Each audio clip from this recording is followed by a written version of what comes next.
துன்பங்களை மனமுவந்து ஏற்றுக்கொள்வோம்.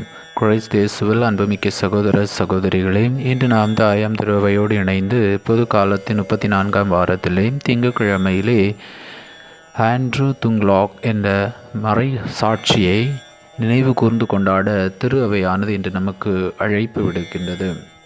ஆண்ட்ரூ துங்லாக் அப்படிங்கிற அவருடைய வாழ்வை சற்று அலசி பார்க்கின்ற பொழுது இவர் வியட்நாம் மண்ணை சார்ந்தவராக இருக்கின்றார்.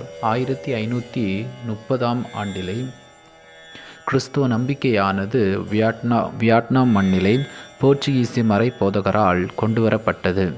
இதனால் அங்கே விசுவாசம் ஆலமரத்தை போல பறந்து விரிந்து பரவியது. இதை பார்த்து மிரண்டு போன வியட்நாம் ஆட்சியாளர்கள் கிறிஸ்தவர்களை இப்படியே விட்டால் பெரிய இனமாக மாறி அவர்கள் நமக்கு மிகப்பெரிய தொல்லையாயிருப்பார்கள் என்று 1745ஆம் ஆண்டிலிருந்து 1865ஆம் ஆண்டு வரையிலான காலகட்டத்தில் அவர்களை கொடுமையாக சித்திரவதை செய்து கொன்றார்கள். இப்படி கொல்லப்பட்டவர்கள் மொத்தம் 117 பேராகும். இப்படி கொல்லப்பட்டவர்களில் 8 ஆயர்கள், 50 குருக்கள், 59 பொதுநிலையினர் அடங்குவர். இவர்கள் அனைவருமே ஆட்சியாளர்கள் கிறிஸ்தவர் என்ற பெயரை கேட்டாலே பிடித்து சித்திரவதை செய்து கொல்வார்கள் என்று தெரிந்தும் கூட தங்களுடைய நம்பிக்கையில் மிக உறுதியாக இருந்தார்கள். வியட்நாம் மண்ணில் மறைசாட்சியாக உயிர் நீத்த 117 பேரில் ஆண்ட்ரூ துங்லாக் என்பவரை குறிப்பிட்டு சொல்ல வேண்டும். இவர் வியட்நாம் மண்ணை சேர்ந்த ஒரு மறை மாவட்ட குரு. இவரை ஆட்சியாளர்கள் பிடித்து எப்படியெல்லாம் சித்திரவதை செய்தார்கள் என்று பார்க்கின்ற பொழுது, குறிப்பாக அவர் மத தடை காலத்தில் பல ஆண்டுகள் மறைந்து வாழ வேண்டியிருந்தது. அரசு அவரை பிடிக்க பெரிய பரிசு தொகை அறிவித்திருந்ததால் அவர் அடிக்கடி இடம் மாறி ஓடி வாழ்ந்தார். இருமுறை முன்னதாக கைது செய்யப்பட்டவர் விசுவாசிகள் அபராதம் கொடுத்து விடுவித்தனர்.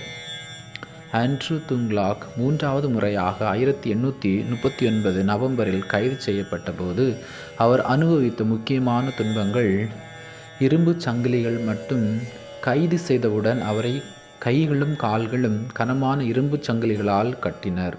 அவர் நகர முடியாத வகையில் சிறையில் தரையில் படுக்கப்பட்டார். அவரை விசுவாசத்தை மறுக்க மூங்கில் கம்பிகள், இரும்பு கம்பிகள் போன்ற ஆயுதங்களால் அடித்தனர். அடித்து சித்திரவதை செய்து கிறிஸ்துவ மதத்தை விட்டுவிடு, உன் நம்பிக்கையை கைவிடு என்று பயமுறுத்தினர். சிறை சாலையில் அவருக்கு தண்ணீரும் உணவும் மிக குறைவாகவே வழங்கப்பட்டது. பல நாட்கள் தொடர்ந்த பசி தாகம் அவரின் உடலை பலவீனப்படுத்தியது. வியட்நாம் தியாகிகளின் சிறைச்சாலைகள் மிகவும் கொடுமையானவை. கைதிகள் தரையில் படுக்கவிடப்பட்டனர். கழுத்தின் மேல் அல்லது கால்களில் இரும்பு கம்பிகள் வைத்து நசுக்கினர். ஒரே இடத்தில் நாட்களாக அசையாமல் இருக்க வேண்டிய அவலம். இவ்வாறு இந்த எல்லா துன்பங்களுக்கும் உட்படுத்தப்பட்டு இறுதியிலே ஆண்ட்ரூ துங்லாக் கழுத்து வெட்டப்பட்டு மறை சாட்சியாக ஆண்டவர் இயேசுவுக்காக தன்னுடைய உயிரையும் தியாகம் செய்தார். ஆம், கிறிஸ்து இயேசுவில் அன்புமிக்க சகோதர சகோதரிகளே, ஆண்டவர் இயேசுவை விட்டுவிட வேண்டும், கைவிட வேண்டும், விசுவாசத்தை விட்டு பின்வாங்க வேண்டும் என்பதற்காக ஆண்ட்ரூ துங்லாக் பலவித சித்திரவதைகளுக்கு உள்ளாக்கப்பட்டார். எவ்வளவு பெரிய துன்பங்களை கொடுத்தாலும், எவ்வளவு பெரிய வேதனைகளுக்கு மத்தியிலும் ஆண்ட்ரூ துங்லாக் ஒருபோதும் ஆண்டவர் இயேசுவின் மீது வைத்திருக்க அந்த விசுவாசத்தை விட்டு கைவிடவில்லை. அது மட்டும் இல்லாமல் இறுதி வரைக்கும் அவர் புன்முகத்தோடு ஆண்டவர் இயேசுனுடைய பாடுகளோடு சேர்த்து தன்னுடைய துன்பங்களையும் ஏற்றுக்கொண்டவராக இருந்தார்.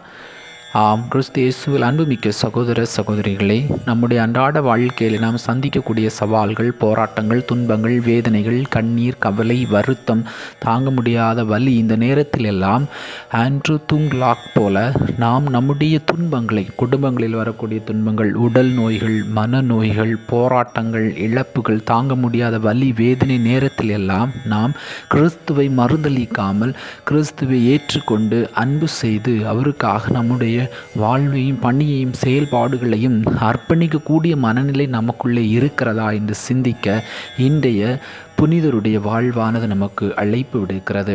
எப்பொழுது நாம் அன்று புனித தூங்கலாக்கை போல நம்முடைய வாழ்க்கையிலும் கிறிஸ்துவை முழு மனதோடு ஏற்றுக்கொண்டு துன்பங்களை தாங்கிக் கொள்ளக்கூடிய ஒரு மனநிலையை நாம் உருவாக்குகிறோமோ அப்பொழுது நாமும் நம்முடைய வாழ்வு முழுவதையும் இயேசுவுக்காக அர்ப்பணிக்க முடியும்.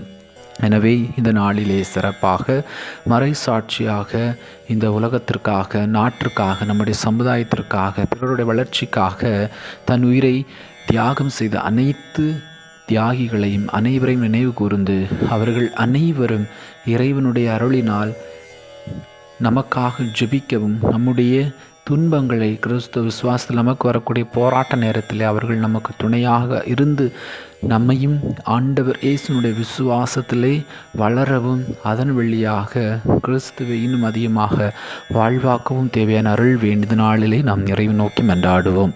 எல்லாம் இல்லை இறைவன் தந்தை மகன் தூய ஆவி உங்களை நிறைவாக ஆசீர்வதிப்பாராக. ஆமீன்.